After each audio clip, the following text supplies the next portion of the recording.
నమస్కారం, welcome to Suman TV. నేను గీతాంజలి. ప్రస్తుతం మనతో పాటు ప్రముఖ జ్యోతిషులు వైష్ బాలాజీ గురువు గారు ఉన్నారు. వారితో మాట్లాడదాం. గురుగారు నమస్కారం అండి. జై శ్రీమన్నారాయణ తల్లి. జై శ్రీమన్నారాయణ. గురుగారు ఎలా ఉన్నారు? మంచిగా ఉన్నామ్మా, మీరు బాగున్నారా? నేను చాలా బాగున్నాను. అయితే మీరు ఇంతకు ముందు కూడా మనం కొన్ని వీడియోస్ చేస్తున్నాం, అలాగే పితృదోషాల గురించి కూడా కొన్ని చెప్పారు. చాలా మంది సందేహాలు అడిగారు. అంటే వీటికి ప్రత్యేకంగా ఏమైనా పూజలు ఉంటాయా, మేము ఎలా పూజలు చేసుకోవాలని కూడా అడుగుతున్నారు. మీ గురించి వివరించండి. ఆశ్రమం అవన్నీ ఎక్కడ ఉన్నాయి, మీరు ఎక్కడ? మాది వచ్చేసేసి పాత చిత్తూరు జిల్లా, ఇప్పుడు దాన్ని వచ్చేసేసి అన్నమయ్య జిల్లాగా మార్చారమ్మా. మాది గురుంకొండ మండలం, నడింకండ్రిక గ్రామం, చింతమాకలపల్లిమా. మా స్వగ్రామం అది, మేము అక్కడే ఉంటాం తల్లి. ఇంకోటి ఏమంటేమా, మా గ్రామంలో ఈ భూలోకంలో ఉన్నటువంటి ఎంతో పవిత్రమైనటువంటి రామ మందిరం ఉందిమా. ఇప్పుడు భద్రాచలం ఉంది కదమ్మా, శ్రీరామ వారు స్వయంభుగా వెలిసారు. అక్కడ వచ్చేసేసి స్థల పురాణం ఉంది, అది అనేక వేల సంవత్సరాల పీఠం. అలాగే తరువాత వచ్చేసేసి మనకి ఒంటిమిట్ట, కడప జిల్లా అక్కడ ఒంటిమిట్ట అనేది అక్కడ స్వయంభుగా వెలిసింది. తర్వాత ఇంత పవిత్రమైనటువంటి స్థలం అనేది కాలగర్భన, అది మా ఊర్లో ఉంది మా. ఇప్పటికి కూడా అది దేవాదాయ శాఖకు నోచుకోలేదు. అంత పవిత్రమైనది, సాక్షాత్తు ఒక 2500 3000 సంవత్సరాల పీఠం ఉంది మా. అది పాతకాలం రాజుల కాలం నుంచి కూడా అది శిల రూపంలో ఉండటం, పుట్ట రూపంలో ఉండటం, వాటిని తవ్వడం, కొన్ని గుప్త నిధులు. అప్పుడు గురుంకొండ నవాబులు వాళ్ళు ఉన్నారు, వాళ్ళు అవంతా అక్కడ ఉన్న బంగారు మాణిక్యాలన్నీ తీసుకెళ్ళినట్టు అక్కడ స్థల పురాణం ఉంది మా. ఆ మందిరాన్ని కొనసాగిస్తూ పరంపర వస్తూ ఇప్పుడు ఆ మందిరం నేను నిర్వహిస్తా ఉన్నానమ్మా. చేస్తామమ్మా. ఆ మందిరంలో వచ్చేసి మేము సకల హోమాలు, సకల పూజలు చేస్తామమ్మా. అతి పురాతనమైనది, అతి పవిత్రమైనది. సాక్షాత్తు అక్కడ ఉన్నటువంటి పంచలోహ విగ్రహాలు కూడా సాక్షాత్తు శ్రీమన్నారాయణుడు మన కంటి కట్టినట్టుగా ఉంటాడమ్మా. అతి ధర్మమైనటువంటి మందిరం ఇది. చాలా మందికి తెలియదు ఈ మందిరం కోసము, మా గ్రామం కోసం చాలా మందికి తెలియదు. అంటే నేను పరిచయం ఉన్న వాళ్ళు, నా దగ్గరికి పూజల్లో వచ్చే వాళ్ళు, వాళ్ళందరికీ తెలుసు. స్వామి అనుగ్రహం ఉంటే ఖచ్చితం తల్లి. అక్కడ వచ్చి పూజలు, అన్ని పూజలు చేస్తామమ్మా. వాటికి పరిహారణ పూజలు అంటే ఎటువంటి రకమైనటువంటి హోమాలైనా కానిమ్మా, ధర్మబద్ధమైనవి, మన సనాతన హిందూ ధర్మంలో ఉన్నటువంటి పూజలు ఏవైతే ఉంటాయో అటువంటి అన్ని పూజలు చేస్తామా. అదే విధంగా మాకి గోశాల ఉంది తల్లి. గోశాల ఉంది అక్కడే, అదే గ్రామంలోనే గోశాల ఉందమ్మా. అంటే నా దగ్గర ఒక చిన్నగా అంటే దైవాంశ స్వరూపమైనటువంటి గోవు ఉన్నాయమ్మా. అంటే అది ఎలా అంటే కామధేనువు తెలుసు కదా తల్లి, ఆ మాదిరిగా ఆ మామూలు పుట్టిన ఆవులు అనేటివి తల్లి పాలు సేవించడం జరుగుతుంది. నా దగ్గర ఉన్న ఆవు తల్లి పాలు సేవించదు. అది చాలా ఔషధ గుణాలు కలిగినది. రెండోది అతి పవిత్రమైనది. ఆ ఆవు చెవులో నుంచి శంకు ఊదేటటువంటి శబ్దధ్వని వస్తూ ఉంటది ఎప్పుడు. అది ఉదయాన్నే బ్రహ్మముహూర్తంలో వినిపిస్తుంది. అది ఒక మానవులు అందరిలా కాకుండా మనుషుల్లో వచ్చేసి ఋషులు ఏ విధంగా అయితే ఉంటారో గోవుల్లో కూడా ప్రత్యేకమైనది. ఆ గోవు పుట్టినప్పుడు వచ్చేసేసి 3 రోజులు వర్షం పడుతుంది, ఉదయాన్నే బ్రహ్మముహూర్తంలో మటుకే జన్మిస్తుంది. అదే విధంగా శంకు ఊదడం జరుగుతుంది. అది ఎవరు ఊదుతారు అనేది తెలీదు. కొండల నుంచి వచ్చేసి నక్కలు అరుపులు అనేటివి కూతలు ఎరిపిస్తాయి ఆ గోవు పుట్టినప్పుడు. అది పుట్టినప్పుడు చాలా పవిత్రమైనది. అన్ని గోవుల్లా ఉండదు, అది అన్ని గోవుల మందల్లో తిరగదు. సాక్షాత్తు అమ్మవారి స్వరూపమ్మా. దాన్ని దైవ గోవు అంటారు. గోవెల్లోనే 3,000,000 దేవతలు ఉంటారు. అటువంటి గోవులకి అందరూ పూజ చేస్తారు. అందులో వేరే దైవాంశ స్వరూపమైనటువంటి సాక్షాత్తు కామధేనువు లాంటిదిమా. అట్లాంటి గోవులు, అంత పవిత్రమైనటువంటి గోవులు నా దగ్గర ఒక 10 ఉన్నాయమ్మా. అక్కడ మా ఊర్లో గ్రామంలో ఉంది. మళ్ళీ నాకు బయట గోశాలలు ఉన్నాయమ్మా. నా దగ్గర ఒక 480 గోవులు ఉండేనా. వాటిలో నేను 180 దానం చేశానమ్మా.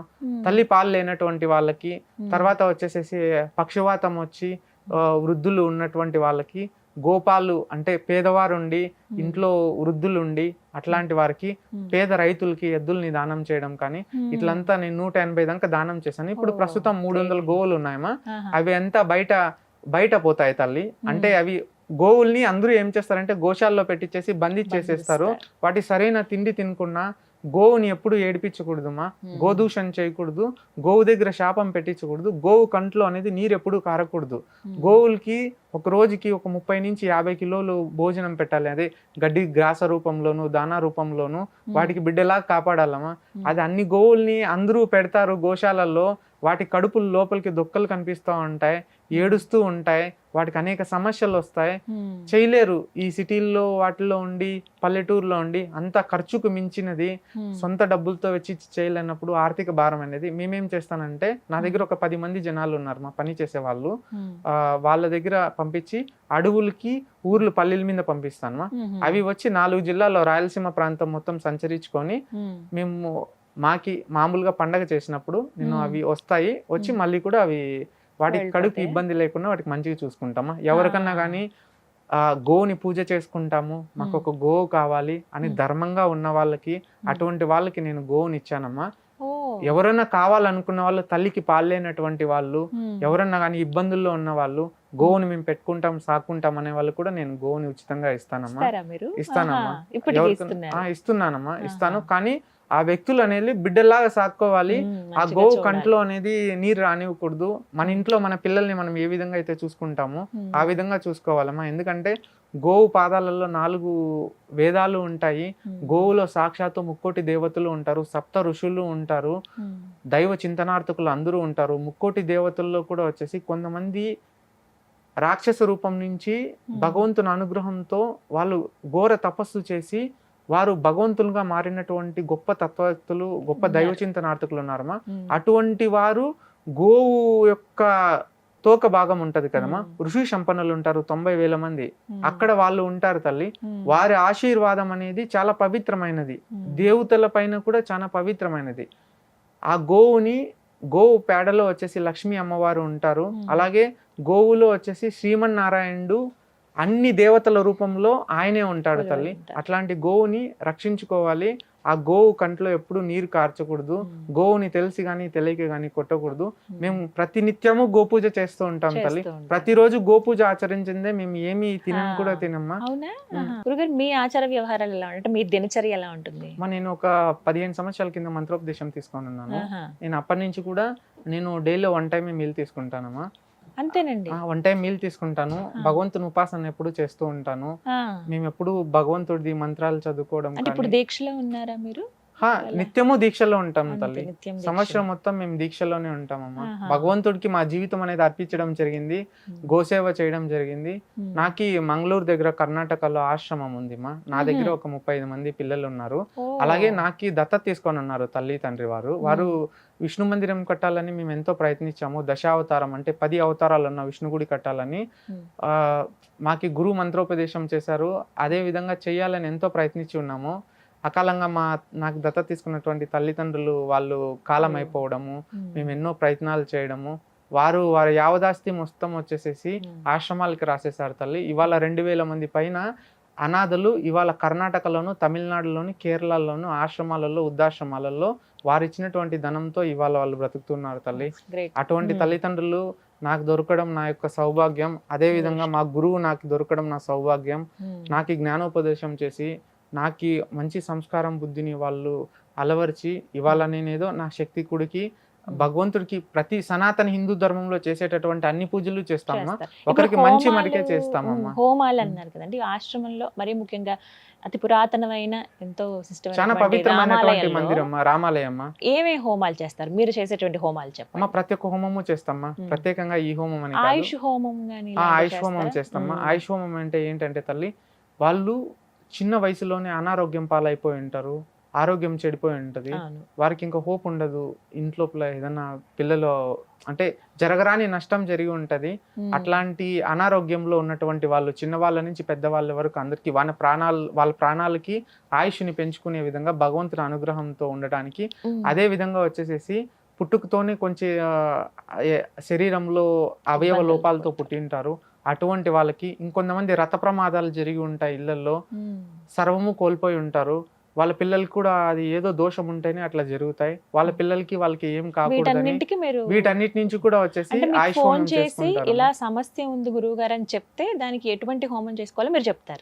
ప్రతి హోమము చేస్తామా, ప్రత్యేకంగా ఈ హోమం అని కాదు, కానీ చాలా నియమనిష్టలతో చేస్తామా, భక్తి శ్రద్ధలతో చేస్తాము. వారు రావాల్సి ఉంటుందండి. ఇప్పుడు ఉదాహరణకి ఇప్పుడు హైదరాబాద్ లో ఎవరు ఉన్నారు, వాళ్ళు హోమం చేయించుకోవాలనుకున్నారు, వీళ్ళు మీరు చెప్పినటువంటి ఆ ప్రాంతానికి అక్కడికి రావాలి. దూర ప్రాంతాలు ఉన్న వాళ్ళు రాలేరు, చాలా మంది రాలేరు. అవును. మేము హోమం పూజ చేసి మేము పూజ చేస్తే కనుక సనాతన హిందూ ధర్మంలో ఏంటంటే ప్రతి పూజకి ప్రతి దేవుడికి ఒక హోమం ఉంటుంది, అదే విధంగా ప్రతి దేవుడికి ఒక పూజా నియమం ఉంటది, ఒక దీక్ష అనేది ఉంటది, అదే విధంగా ప్రతి దేవుడికి ఒక యంత్రం అనేది ఉంటది. ఆ పూజలో ఖచ్చితంగా ఆ యంత్రాన్ని పెట్టి మేము పూజ చేసి వారి పేరు పైన, వారి ఇంటి పేరు పైన వారికి ఉన్నటువంటి సకల దోషాలు, కష్టాలు, ఇబ్బందులు అన్నీ తొలగి వారికి యోగ్యం వచ్చేటట్టు, వారికి అన్ని కలిసి వచ్చేటట్టు వేద మంత్రాలతో పూజ చేసి భగవంతుడికి అభిషేకం చేసి గోపూజ ఆచరించి చాలా ధర్మబద్ధంగా పూజ చేసి ఆ పూజ చేసినటువంటి యంత్రాలు కూడా భగవంతుని దగ్గర పెడతాము. అదే విధంగా ఇక్కడ పూజ చేసినటువంటి యంత్రాలు మేము మేల్కోట అయ్యి, కాంచీపురము, శ్రీరంగము, ఆ తర్వాత తిరుమల అయ్యి, ఇంకా కొన్ని మందిరాలు ఉంటాయమ్మా, అట్లాంటి దగ్గరికి మేము తీసుకెళ్లి ఏదైనా పెద్ద సమస్య ఉన్న వాళ్ళకి యంత్రాలు కూడా గర్భగుడిలో భగవంతుని పాదాలను తాకిచ్చి అక్కడ ఒక వారం రోజులు కొన్ని దీక్షగా పెట్టించి అది తీసి వాళ్ళకి ఇవ్వడం జరుగుతుందమ్మా. మళ్ళీ వాళ్ళకి పంపిస్తారు. వాళ్ళకి పూజ చేసినటువంటి యంత్రం పంపిస్తాను. వాళ్ళకి ఖచ్చితంగా మంత్రోపదేశం చేస్తామా. పూజ చేస్తే ప్రతి ఒక్కరికి మంత్రోపదేశం చేస్తాను. ఆ మంత్రోపదేశం వల్ల వాళ్ళు భగవన్ నామస్మరణ కొంతసేపు వాళ్ళ మంత్రాలు మనతో పాటు చెప్పడం జరుగుతుంది. వాళ్ళకి ఆశీర్వాదం ఇస్తాం, వాళ్ళకి అన్ని మంచిగా ఉంటాయి తల్లి. మీ లక్ష్యం ఏంటండి? ఏం చేద్దామని ఆలోచన? నా జీవితంలో నాకున్నటువంటి మా తల్లిదండ్రులు ఈ జన్మను ప్రసాదించినందుకు నన్ని మా గురువు తెలియదు, పుణ్యాత్ముడు, ధర్మాత్ముడు, ఆయనకి రూపం అనేది లేదు. నా జీవితంలో జరిగిన యథార్థ సంఘటన చెప్పినా ఎవరు నమ్మలేరు. ఒక అద్భుతమే జరిగింది నా జీవిత కాలంలో. నేను ఎన్నో కష్టాలు పడ్డాను, ఎన్నో ఇబ్బందులు ఎదుర్కొన్నాను. కానీ వీటన్నిటి నుంచి ఒక మందిరం నిర్మాణం చేయాలని ఎప్పటి నుంచో నేను కృషి చేస్తా ఉన్నాను. అంటే పెద్దవాళ్ళు ఎందరో మంది కృషి చేశారు రావడానికి, కానీ ఆ పీఠం విష్ణు మందిరం కట్టాలని దశావతార పీఠం అంటే 9 అవతారాలు ఇప్పటికి అయ్యాయి, ఇంకొక అవతారం ఉంది. ఈ 9 అవతారాలు కలిపి స్వయంభుగా మా ఊరు చుట్టూ ఒక 18 కొండలు ఉన్నాయి తల్లి. అక్కడి నుంచి ఆ విష్ణు స్పర్శ అనేది తెలియడం, మా గురువు నాకు మంత్రోపదేశం చేసి ఒక భగవంతుడిది ఒక రహస్యం చెప్పారు. పడుకుంటే అందరిలాగా నాకు నిద్ర రాదు, విష్ణు పాదాలు కంట్లో కనిపిస్తూ ఉంటుంది. నాకు తెలియకుండానే నేను కొండలకి వెళ్ళడము, అక్కడ తిరగటము, ఆ భగవంతుడు దివ్య రూపంలాగా నాకు కనిపించడము, నాకు అక్కడ మందిరం కట్టాలని చెప్పి, అదే విధంగా దైవాంశ స్వరూపమైనటువంటి గోవులు నా దగ్గర ఉండటము, ఇవంతా ఒక యాదృచ్ఛికమ్మ. ఒక శ్రీమంతులు నన్ను దత్తత తీసుకోవడం నా జీవితంలో సౌభాగ్యం. ఇవాళ వాళ్ళ వల్ల 2000 మంది పైన చాలా పెద్దగా. ఇప్పుడు కన్నడలో వచ్చేసి పునీత్ రాజ్ కుమార్ గారు పేరు వినింటారమ్మా. వారు ఎంత సేవా కార్యక్రమాలు చేశారు, మా తల్లిదండ్రులు కూడా అంత సేవా కార్యక్రమాలు చేశారమ్మా. కానీ ఈ చేతితో చేసినటువంటి సేవా కార్యక్రమాలు అనేది ఎడం చేతికి తెలియకూడదు. ఆ విధంగా వాళ్ళ పేరు అనేది ఇప్పటిదాకా ఎక్కడా చెప్పలేదు, నేను కూడా ఎవరికి కూడా చెప్పుకోలేదమ్మా. అంత ధర్మాత్ములు, పుణ్యాత్ములు. వారి జీవితంలో వివాహం అయిన తర్వాత ఒక 50 సంవత్సరాలు వారి జీవితంలో వాళ్ళు బ్రతికి జీవించి ఉన్నా, వాళ్ళు దైవం కార్యక్రమాల పైన దేశంలోని అన్ని పుణ్యక్షేత్రాలు, అన్ని జ్యోతిర్లింగాలు, అన్ని తర్వాత ఉన్నటువంటి చిన్నవి పెద్దవి మఠాలు అన్నీ తిరిగేసామమ్మా మేము భగవంతుని ఆ పీఠం నెరవేర్చాలని. కానీ ఏదో తెలియని శక్తి ఆపుతూ ఉంది. ఖచ్చితంగా చేస్తామా. మా జీవితంలో చేసి విష్ణు మందిరం నిలపాలి.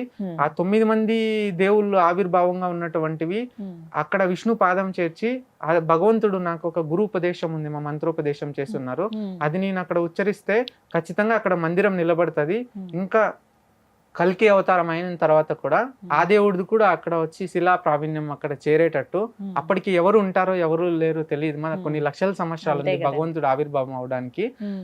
మేము ఈ మందిరం కట్టి దాన్ని ఒక పుణ్యక్షేత్రం లాగా తీర్చిదిద్దాలి అని చెప్పి ఏదో మా గురువు నాకు చెప్పింది, ఆ భగవంతుడు నాకు తెలియచేస్తూ ఉంది. నేను ధర్మ మార్గంలో ఆయన్ని నమ్ముకొని, అదే విధంగా మా గ్రామంలో అంత పవిత్రమైనటువంటి మందిరం ఉండటం, ఆ మందిరంలో నాకు పూజ చేసుకునే అవకాశం కల్పించడం, అక్కడ నేను పుట్టడం, నన్ను తల్లిదండ్రులు వాళ్ళు దత్తత తీసుకోవడం, వేరొకరు మా బెంగళూరు వాళ్ళ వల్ల నేను జీవితంలో వృద్ధికి రావడం, నేను 10 మందికి పెట్టే స్థాయికి వచ్చి ఇవాళ 2000 మంది పైన అనాథ ఆశ్రమాలు వాళ్ళు ఎంతో సేవ చేస్తా ఉన్నారు. మా పిల్లలకి జీవితకాలం వాళ్ళు సంపాదించింది మొత్తం దాన ధర్మాలు చేసేసారు తల్లి. సుమారు చాలా పెద్ద మొత్తం, కోట్లాది రూపాయల్లో వాళ్ళు దాన ధర్మాలు చేసేసారు. వాళ్ళు బిడ్డగా నేను ఉండటం, వాళ్ళు దేవుడు మందిరం కావాలని జీవితంలో దంపత్యం అనేది కూడా చేయలేదమ్మా. ఒక్కరోజు కూడా మా తల్లి తండ్రి కలవలేదు. వారు బిడ్డగా నన్ను దత్తత తీసుకోవడం, వారు కూడా గురు మంత్రోపదేశం తీసుకోవడం, అదొక యాదృచ్ఛికంగా జరిగింది. వాళ్ళు భగవంతుడి మందిరం నిర్మాణం పైన భారతదేశంలో ఉన్న అన్ని నదుల నుంచి కూడా వారు నీళ్లు జలం సేకరించారమ్మా. ఉమ్, ఎంతో చేయాలని చెప్పి ఎందరికో సేవా కార్యక్రమాలు దాన ధర్మాలు చేసి ఎందరో సాధువుల్ని కి పూజలు చేసి ఉమ్, ఎంతో చేశారు. కేదార్నాథ్కి వెళ్ళినప్పుడు వారు జల ప్రమాదంలో ఒక నదీ తీరానికి వెళ్ళినప్పుడు అక్కడ వారు నీళ్ళల్లో పడిపోవడం, ఆ అయ్యో. ఆ విధంగా వారు కాలం అయిపోవడం జరిగింది. నా అయ్యో. జీవితంలో అదొక విషాద సంఘటన. ఉమ్, నా జీవితంలో నేను అప్పటి నుంచి కూడా ప్రయత్నిస్తా ఉన్నా. ప్రయత్నం దైవత్వం, నేనేదో ఆ మందిరం కోసం చేస్తున్నామా. భగవంతుడు అనుగ్రహించాలి, ఖచ్చితంగా ఉంటుందండి. ఆశీర్వదించాలి. నా జీవితంలో నేను విష్ణు మందిరం కట్టి ఆ తర్వాత కాలం అయిపోయినా పర్వాలేదమ్మా. అయ్యో, నా అది జీవిత మాకు లక్ష్యం కాదు కానీ గమ్యం అదే తల్లి. మీ లక్ష్యం నెరవేరాలి, అది కూడా అతి త్వరలో నెరవేరాలని ఖచ్చితంగా అమ్మా. మనస్ఫూర్తిగా భగవంతుడు కోరుకుంటున్నాను. అనుగ్రహం ఉంటే ఖచ్చితంగా భగవంతుడు ఆశీర్వదిస్తే ఖచ్చితంగా చేస్తానమ్మా. ఉమ్, జై జై శ్రీమన్నారాయణ. శ్రీమన్నారాయణ గురుగారు చాలా చక్కగా వివరించారండి. సర్వే జన లోక సుఖినో భవంతు. ధర్మో రక్షత రక్షిత. నమస్కారం. గురుభ్యో నమః. నమస్తే తల్లి.